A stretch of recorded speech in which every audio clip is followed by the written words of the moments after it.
біздің өңірдің барлық әкім ертегілердің кейіпкерлері деп.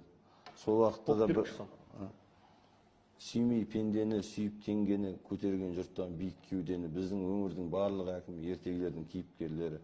Айтайын енді күш алып менде отыра бермей, тұс алып төрде 300-ді тонап, Шилай әкім жеткізбей кетті 3 әріптерге. Көл таусар әкім көл ішіп кетті, сарқытын ішіп оң күшіп кетті. Орнына қаңбақ шал келіп ұзақ отырмай жел күшіп кетті.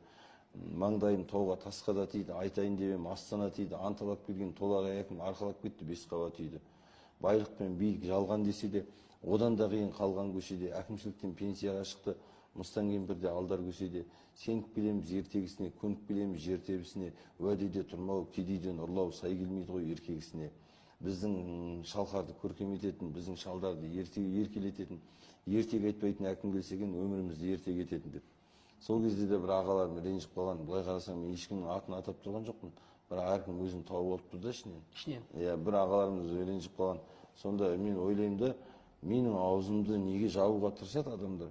Неге өзін түзетуге тырыспайды? Мен ешкімнің атын атап тұрған жоқпын.